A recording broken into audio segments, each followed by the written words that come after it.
your host. This is Cynthia Myers, our December Playmate of the Month. And you arrived just in time because we're going to have a swinging party tonight, and we hope you come in and join us. Tommy Oliver is playing on piano, Louis Belson on drums, so come on in.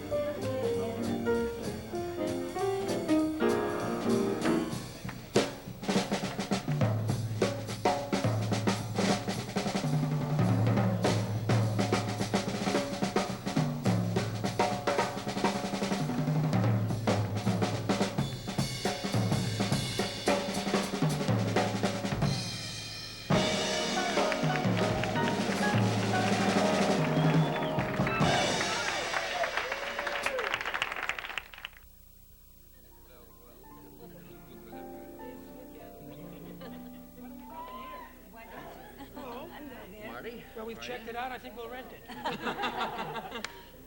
Whoops. Whoops. A definite oops. There's a definite oops, and it's definitely a filtered oops. Let me take that. Don't need it.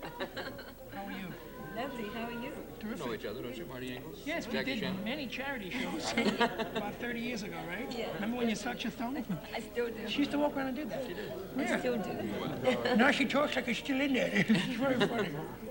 Jackie, you just finished a tour with Harry Belafonte. How was it? Oh, fantastic. He's such a marvelous performer. I didn't miss one performance. I used to stand backstage and watch. It's fantastic. One of the Right? really great. That's right. That's right. She does work with some of the greatest stars, and little by little, she is becoming one of the greatest herself. It's very exciting More to than watch little by her little, career. I think. Thank A lot you. by a lot. I knew I would say the wrong thing. And you would have to point it out. Well, you're one of the do-it-yourself singers these days, too. I understand you write a lot of your own tunes. Yes, I have a little album coming out entitled Laurel Canyon, and I wrote 4 of the songs on the album, and I'm really excited about it. Some of your people here tonight, too. Right, Barry White wrote a song in the album, and Don McAllister wrote a song in the album, and... How about getting you to, since they're here, Oh, I'd doing love to. something with them? I'd first like to give Marty my love beats.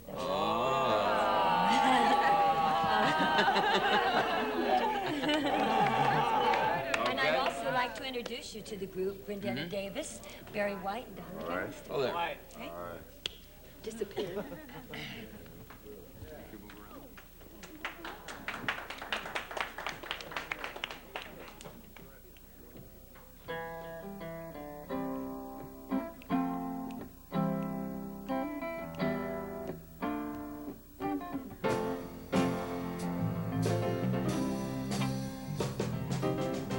Sitting here thinking about how much time has gone by, wondering how much longer, how much more time we will need before it's said and done, before we realize that it's been finally won. I got the reason for feeling the way I do, oh Lord. I want to try to enjoy this life of mine before it's through. I got my reason wanting to be free. No, there's a better way, some there for you and me.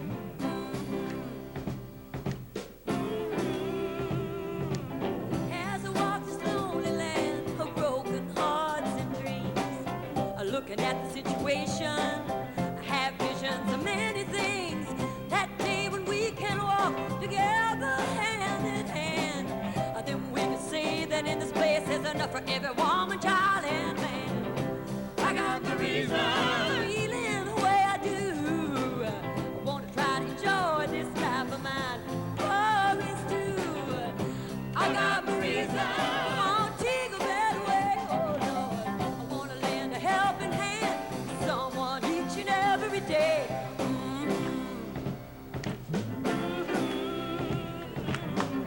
I got the reason, yes, I got the reason.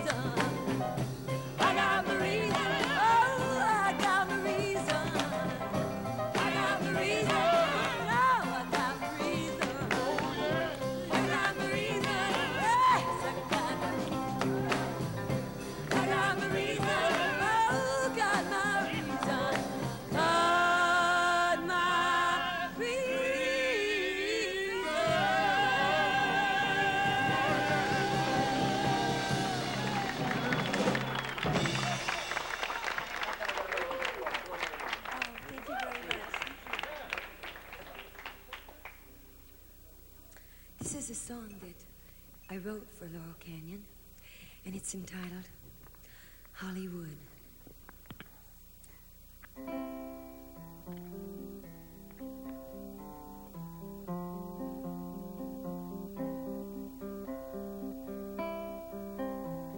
She loved rings and string-like music, rite of spring.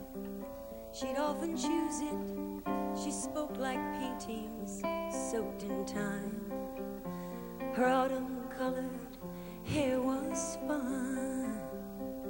She wore cottons quite a lot. She loved her tea and coffee pot. She lived with a dog and cat, forever yours, and after that, I remember that you, Holly, everyone was good. No one has ever looked the way Holly could. She never cared about herself, oh, the way she should. No one will ever treat you like Hollywood. She collected dolls of Dresden, always spoke of her friend Yasmin. She was fond of poetry, Durrell, Villon, Cummings, She loved riding in a train, and catch me was her favorite game. She loved Vuillard, Bonnard, and Clay, but she only ate one meal a day. I remember that you, Holly, everyone was good, and no one has ever looked the way Holly could.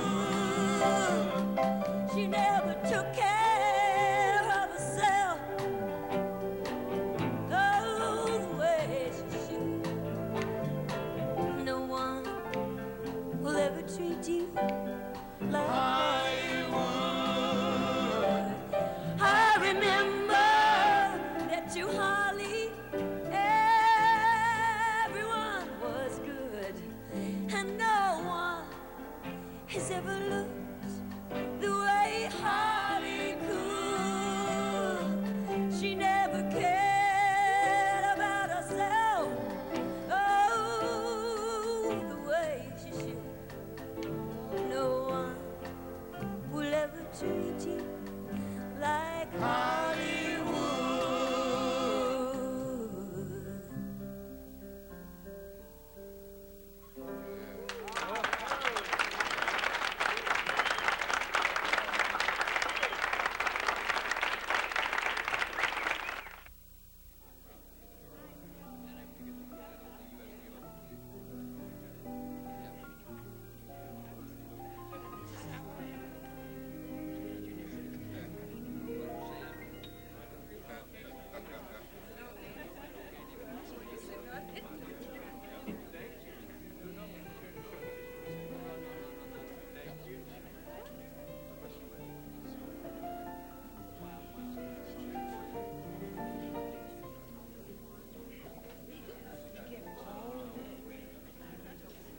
Jeremy, you still working in Las Vegas? Yes, I'm still 68 show. With the girls brought in Las Vegas now from all over the world, do you have any, shall we say, communication problem with them? No, that's my hobby. I'm interested in languages, too. Because, you know, my parents are European, and my mother's Jewish, and my father's from Germany, and Frankfurt. You know, that makes me a kosher Frankfurter. That's kind of weird. That's confusing. That is, because when I was a kid, I didn't know which half to follow. I used to wear a little black yarmulke with an iron spike on top. A yarmulke is a little round, it's a skull cap. It's, you know, it's cloth, black Jewish people wear them. Not black Jewish people, I mean, well, they do. Sammy Davis has one. Mohair, psychedelic colors, a little propeller on the top. Say, Hef, I heard you just bought a plane, is that right? Yes, DC-9. We're going to DC-9? outfit it with a lot of the accoutrements that we have in the mansion and take some trips. Oh, good. You go to, that's good. You go to an accoutrement store. Do you have a pilot set yet? No, not yet. You know, if you get a pilot, watch out what his background is, because I fly a lot on the European airlines, and every pilot always reflects the character of his own country in the flight. You know that? How do you mean? Well, let's say, for example, you're on an Israeli plane, right? Let me show you. I'll show you what I mean. Could you mind this for me? Yeah, thank you. Here, Israeli airline, El Al flight, right? Hello, passengers. How's about you? Welcome on board. Welcome on board. I mean that sincerely. This is flight 492, marked down from 500. I wouldn't lie to you. Happens we're flying from New York to Tel Aviv the hard way over Jordan. Now, underneath when you see it happens to be a life preserver, thanks God you wouldn't need it. But in case, God forbid, you have to use it, you should wear it in good health. Now, when we'll get over Tel Aviv, perhaps maybe we wouldn't be able to land so quick. We have to cycle that airport maybe a couple, 2-3 hours. It's Saturday. That's the Sabbath. If we wouldn't get there before sundown, you could forget it. It's all over. No one in the runway could turn on the lights, you see. So do me a favor. Fasten your seatbelt and no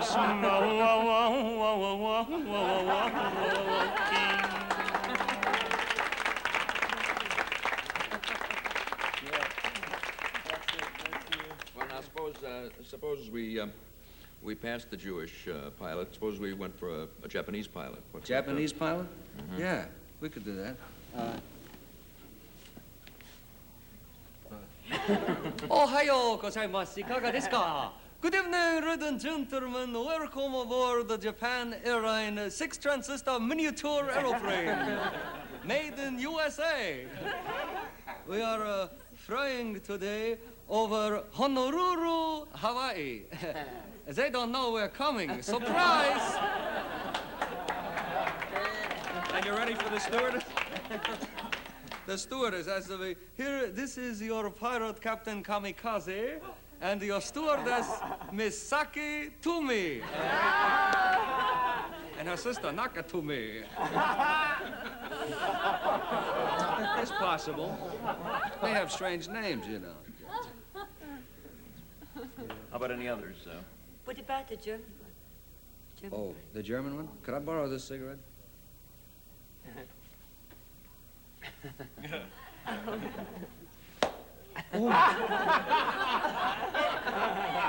Smart. Achtung, Achtung, Achtung, attention all prisoners. Excuse me, that was the good old days. I had a wonderful career going, and then peace broke out. Naja, also, as you know, we have 2 sections on board. First class and non-German. So please march to your seats and report to your stewardess, Fräulein Inge Dingelinge. Tonight we are showing you on board a motion picture. You will enjoy it. It is entitled The Longest Day, the story of the D-Day Allied invasion of Normandy with a surprise ending. We ran the film backwards, the Allies retreat in the ocean. As you know, tonight we are flying and we have a marvelous dinner on board, consisting of a Wiener Schnitzel, Sauerbraten, fried potatoes, red cabbage, and a glass of Liebfrau Milch. You will receive all these things if you obey orders. I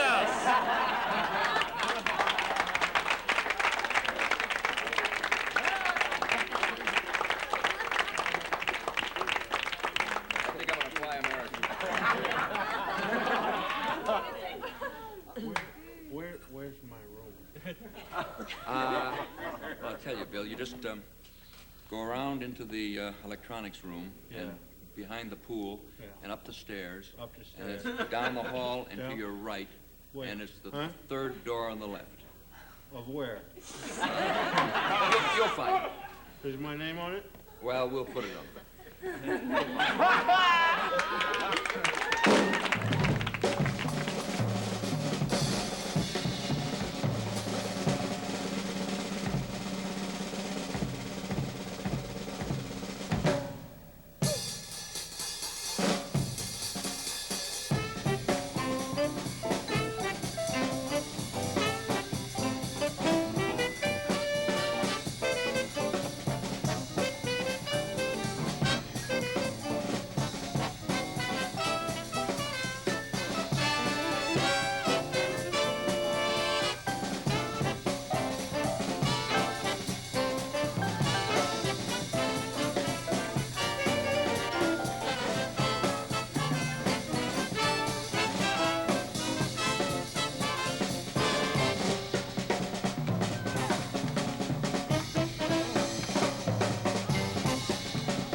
You have a razor blade? I just used it once. You did? Just use it once.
Taj, you having a good time at the party?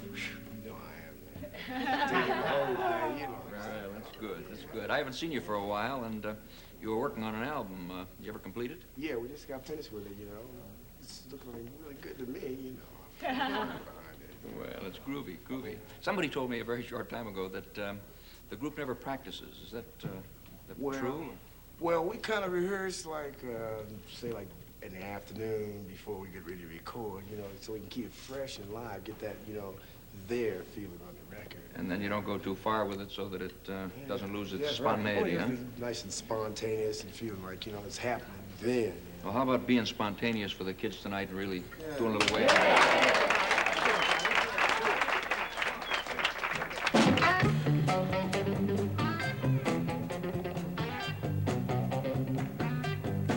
And there's a change in the ocean, change in the deep blue sea. Well, there's a change in my baby, but they ain't never no change in me. Everybody, ooh, you know there was a change sometime.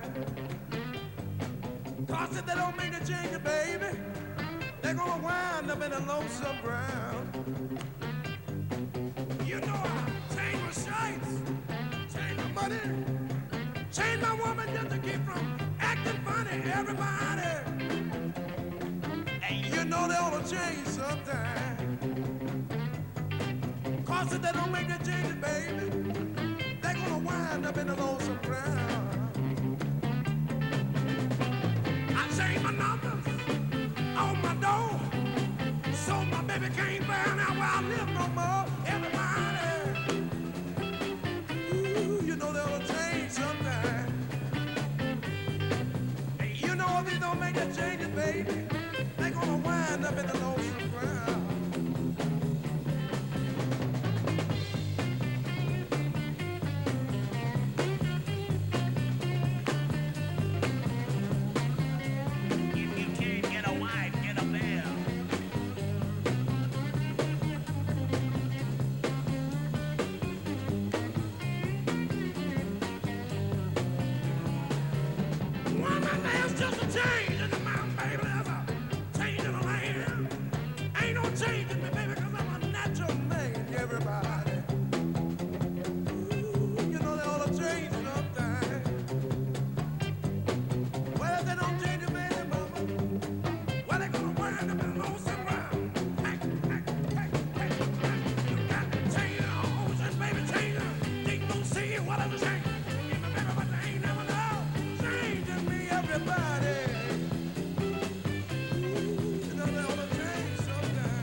Yeah, you hurt me.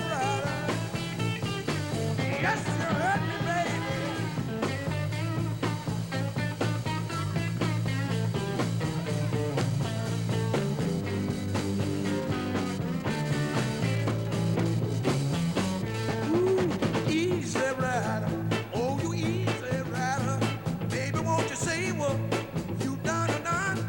You done gone and left me while I lay sleeping. Baby, now you know your natural man done come. Ooh, baby, now you know your man done come. Sure enough, you did.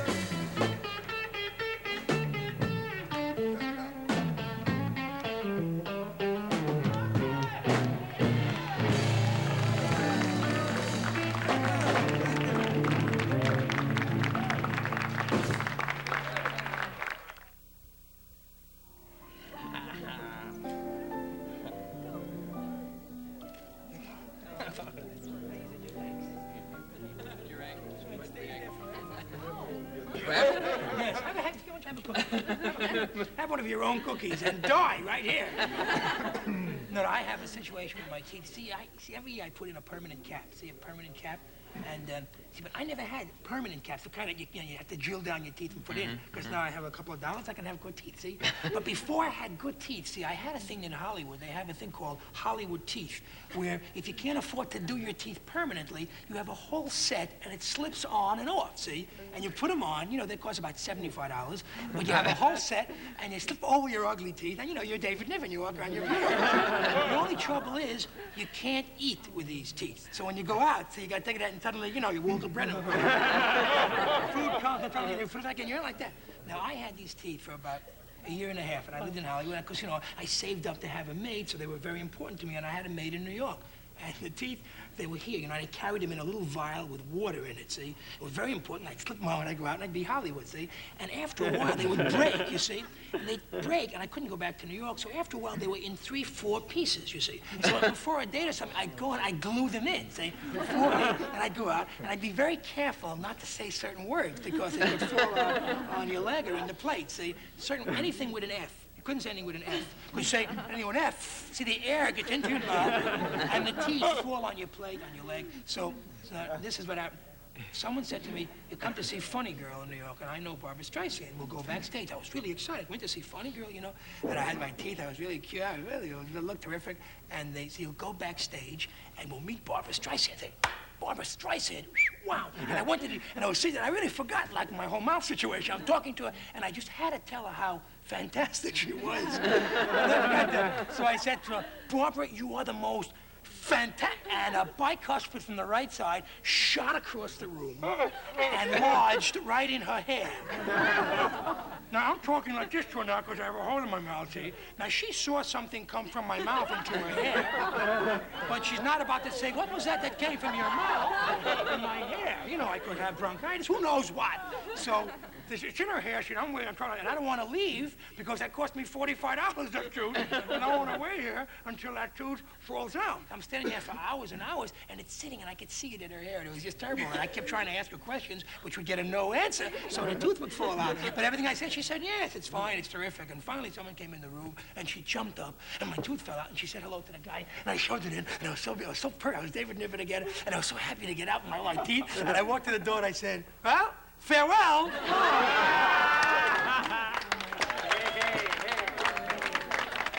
That's a true story. That really happened. It really happened, and she still remembers it. I don't know. I would guess she would. Oh, wow. Now, I understand you're very interested in magic, and I noticed a little while ago you were showing some of the kids... Well, I'm not... It's kind of a new thing. I'm trying to enlarge my scope of things and trying to learn. And magic is a fantastic thing, and I learned one trick that I really like, I know good enough to be able to do without being embarrassed. Do it. I would like to, well, I need a handkerchief. Is that? Sure. Okay. Nice Irish linen here. Irish linen handkerchief. I think I know the trick well enough. It is an Irish linen handkerchief. Definitely, I can smell the booze on it. Okay. I need a match. Whoops. Okay. The bunny on it and everything. Okay. Now, this is really... Whoa. Is that the trick? Okay, you close the lights and lock up. I'll be here. Okay, you got it? Now, it's a really good handkerchief? Mm-hmm. Okay, you sure it's a good handkerchief? Okay, got it? It's a very good handkerchief? Well, I may never do the show again. Okay, got it? Oh, well, you see, now you're laughing. You see it's terrible? Right, but you see? Watch. Oh, boy. I hope I read it's going to be a good correctly. trick. I hope it'll be a good trick, or I've lost a good friend, I can tell you. Okay, got it? Very nice. Okay. You sure you've done this trick Do you have before? another handkerchief? No. See that? Looks bad? Looks terrible? It looks filthy. There it is. Terrible? No. There it is. Beautiful. Turn it. Pull around right there. Okay. Now it's turned good. It's nice and clean. It's very good. You gotta do like this to make believe you don't have arthritis in your hand. Okay, here you go. Now you hold it like that, and hold it with the other hand. Put your pipe down, right? Now say the following words after me. I hope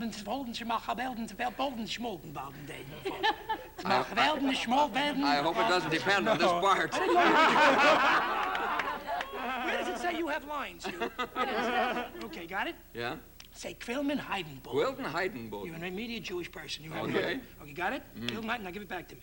You said it very good. Oh, you said it perfect. Quilton Heidenbergen, and there it is. Quilton Heidenbergen Twelmenfall. I have another trick that's really fantastic. Yeah, right.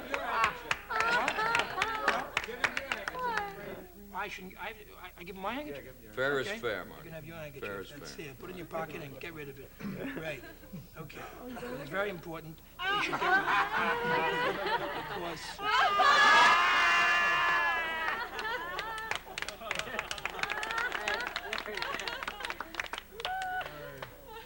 Thanks a lot, Marty.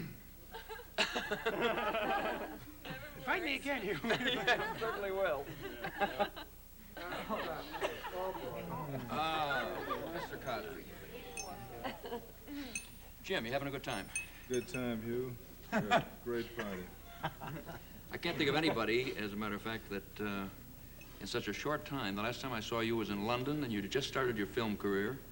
You'd given up Football. a fantastic football career. I think, without question, the greatest professional football player of all time. Given that up, well, it's true, deserved. And we're just starting, working on Dirty Dozen, starting the film career. In the last 2 years, you've made, what, 8 films? 8 films, yes. And are a major star. It's really incredible. You just finished a film with Raquel Welch, I understand, in Spain. Yes. What was that like? You want a scoop, I know. You want a scoop, right? Well, there goes football forever. I just finished 100 Rifles with Raquel, and, you know, I know what you're talking about. I know you know. But really, nothing happened. After the love scene, which is a very hot love scene, you know, it's a fantastic love scene, we stopped talking because, you know, she's married.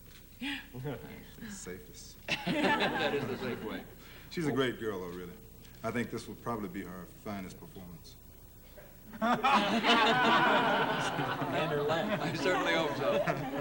I think it's interesting, you know, with all of the racial problems that exist today, and I know your own personal interest in the problems, that up to this point, at least, you've avoided roles that have special racial significance. Is there any reason for this? Well, actually, what happened to me was that I got tremendous opportunity from MGM to do roles, good parts, good properties, and that was my first consideration.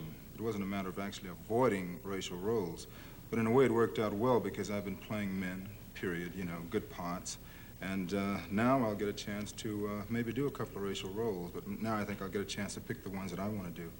I think mainly that you have to pick a property for that property. If it's a good property, whatever it involves, if you want to do it, you should do it.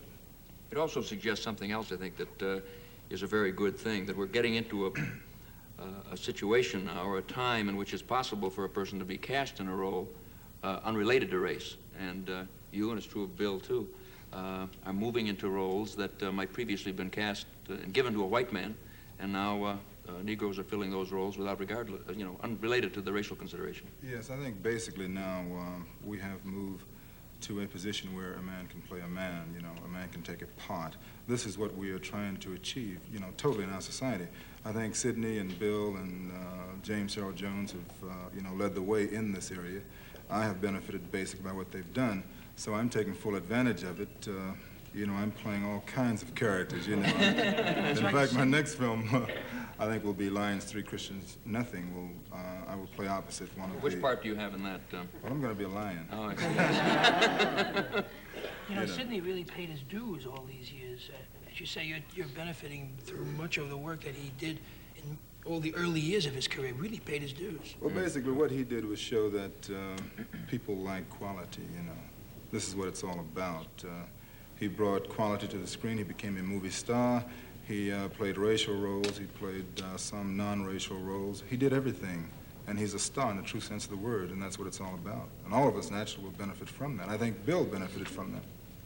Do you find, is it the same or different working out your strategy or your approach to playing football and working in films and in the other business ventures you're involved in now? Well, let's say if I take a page from your book, Hugh, success, the formula for success doesn't change that much. Football taught me a great deal about myself and also about the world of business. And I could apply certain principles that I learned there in the movie industry. And I think you have right here a few people who are very diversified, and the formula doesn't change. The profession changes, but the formula doesn't. So I think it's, my training there was very valuable. I think they're very similar in many, many ways. You're deeply involved in something else that I find very interesting.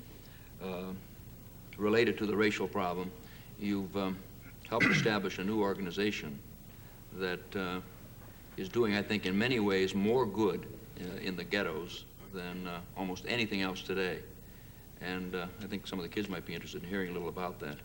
Well, basically, we started an organization which is an organization that concentrates on the development of black people economically. After much research, it doesn't take too much, we realized that the country is a capitalistic country. The issue all over the world, and especially here, is one of the haves and the have-nots. So we're not looking for social acceptance. We are not concentrating on integration. We are concentrating on supplying the two basic things that black people need in this country, expertise and financing. This has never been done. Until this happens, black people will always occupy a secondary role in the economy. So we're trying to supply as much of that as possible as our main goals. And secondary goals are scholarships, summer programs for young people.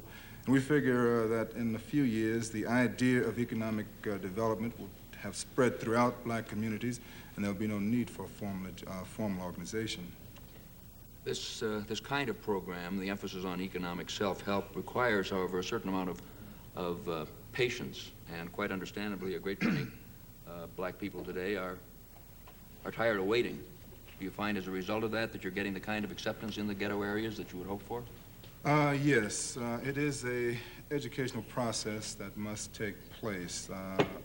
The fortunate thing is that there have been many, many other methods used, but there's never been a method like this.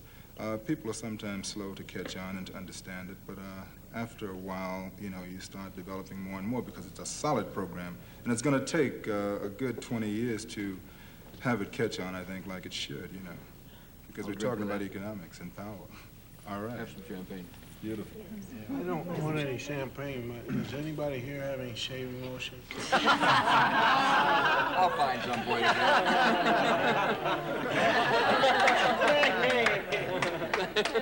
Always come prepared. We get some shaving lotion. She's returning your shaving lotion. Oh, yeah. Oh, how was it? Can't you smell? I drink it every chance I get. We're not keeping you up, are we, Bill? No, it was getting to be just a little too noisy in the shower. I was taking a shower and it was a little bit too noisy. If you could try and keep it down just a little bit, I mean, it's a great party and you're enjoying yourself, but it's just a little too much happiness. Yeah.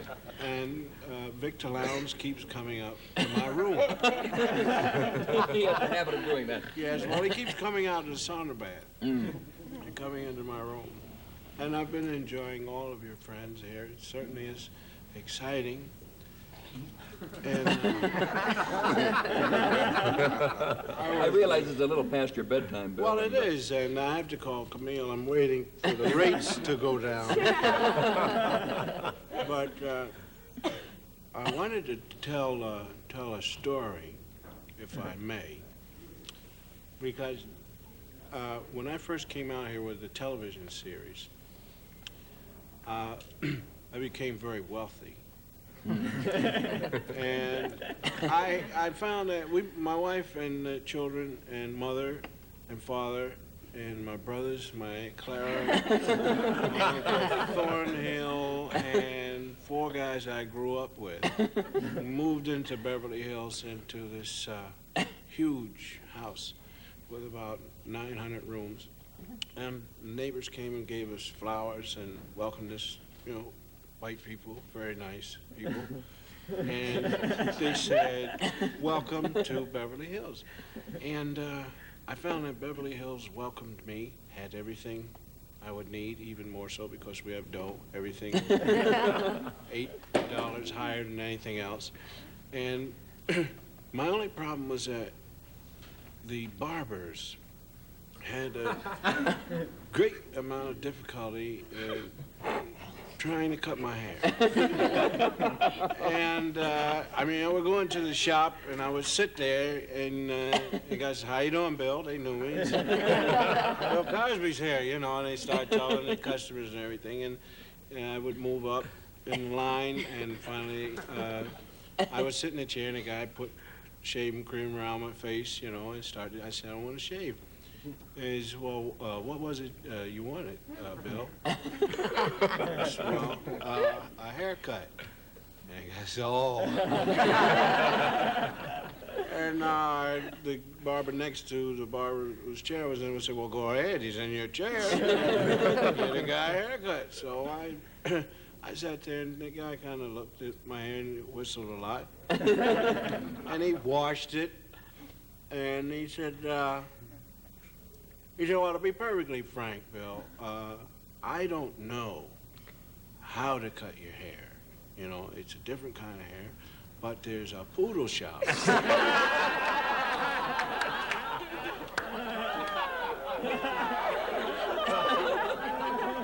I mean, now, you know, I can understand that. You know, the guy never, you know, and so I got up, you know, and he was crying, and he was, you know, because the kid is a barber, you know. He says, so he said, but I never was in the service or nothing. So I have trouble finding a barber. That's what I'm trying to say in the last half hour. So I got in my car and I drove forever because I didn't know the city that well. And now I'm looking for a black barber, you see. And finally, I come upon the shop, it says Jones' shop. I drive into the shop, and sure enough, Jones is there, you know. And he's been my barber for about, well, he was my barber for a long, long time. Because I used to go there, but Jones is groovy because he drinks a little bit, you know. He's a little bit high when I come in, you know, and he said, how you doing? He didn't know who I was or anything.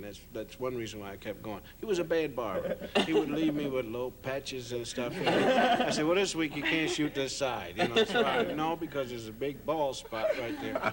But what happened was, 3 guys came in one night, and that's the reason why I used to go to Jonas' barbershop, because he never said anything about put me on television or anything like that. So 3 guys said, Bill Crosby, man. I said, let's play on the barbershop. So they all came up and shook hands. I said, well, Jones got me now. And the guys left. Jones just kept cutting. He didn't say anything. The guys come back with 2 other guys. That's the dude I told you about him, blah, blah, blah. And he walk out, and Jones keeps cutting for about 20 minutes, and I figure I'm free. So finally Jones said, you know who you look something like? And I said, who? He said, Bill Crosby, the dude would play on the I Spy show. I said, yeah, a lot of people say that. He said, but I know you couldn't be him, because with all that dough he makes, he probably gets his hair cut in Beverly Hills.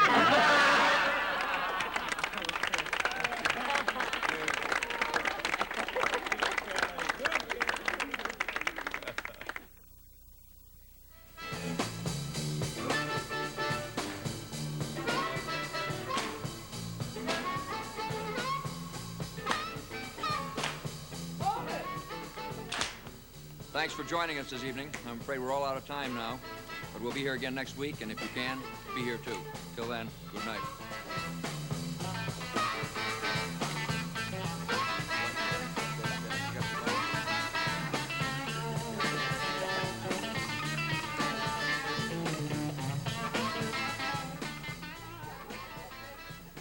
Transportation arrangements provided by Sabina Airlines. Europe begins in Brussels, and Sabina flies there every day.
We hope you enjoyed tonight's show. Next week, the party continues as Hef welcomes Rowan and Martin, comedian Stu Gilliam, and the Clara Ward Singers.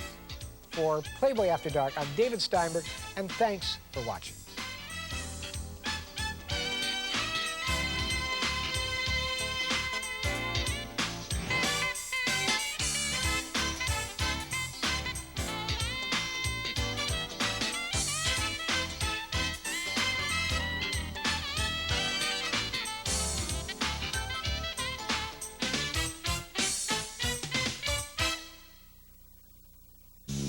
Coming up next on Playboy. Party down with host Arnold Schwarzenegger as he experiences the frenzied sights, sounds, and sexiness of Carnival in Rio.